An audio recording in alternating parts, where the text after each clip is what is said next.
Sur Radio Espérance, Aurore Bout pour Alliance Vita.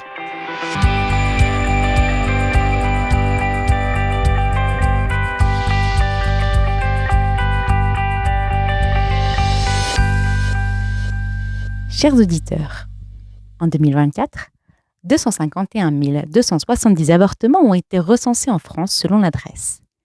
Depuis 2018, à l'exception des années Covid, le nombre d'IVG augmente dans l'indifférence des pouvoirs publics qui ont renoncé de longue date à mener une véritable politique de prévention, alors qu'il s'agit d'un acte irréversible qui met des vies en jeu.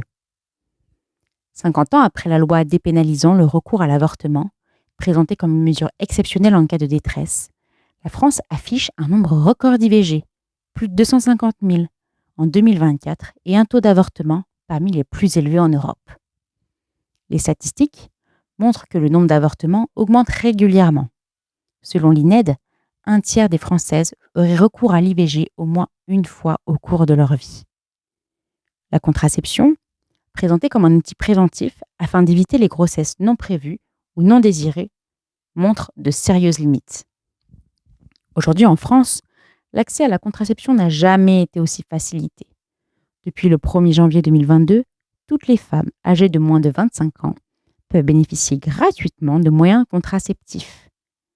Les options sont nombreuses, variées et largement disponibles. En 2023, 65% des femmes de 18 à 49 ans utilisent un moyen de contraception. Pourtant, malgré la diffusion massive des méthodes médicalisées de contraception, le nombre d'avortements reste élevé. Ce phénomène est désigné comme le paradoxe contraceptif. Un rapport de l'Inspection générale des affaires sociales, l'IGAS, publié en 2009, relevait que 72% des IVG réalisées sur les femmes qui étaient sous contraception et que dans 42% des cas, cette contraception reposait sur une méthode médicale théoriquement très efficace, telle que la pilule ou le stérilet. Ces chiffres soulignent que la généralisation de la contraception n'a pas contribué à réduire le recours à l'avortement. La question des échecs de contraception est un angle mort des prises de parole et des débats autour de l'avortement et de sa prévention. Elle est trop souvent passée sous silence ou considérée comme une fatalité inévitable dans la vie des femmes, à laquelle l'avortement viendrait tout simplement répondre. Aucun moyen de contraception n'est efficace à 100%, comme le rappelle la page dédiée de la CEPAM, qui a été mise à jour le 23 février 2025. Tous les contraceptifs peuvent connaître des échecs, qu'il s'agisse du stérilet, du patch, de la pilule, et pas que des oublis, de l'implant, de l'anneau vaginal ou encore du préservatif. L'expression « grossesse non désirée » est également ambiguë. Ce vocabulaire ne traduit pas l'ambivalence et l'évolution du désir, comme si le désir était quelque chose de très clair. Tout un champ de prévention de l'avortement pour l'accompagnement, le soutien et l'écoute quand la grossesse a démarré est déserté par les pouvoirs publics.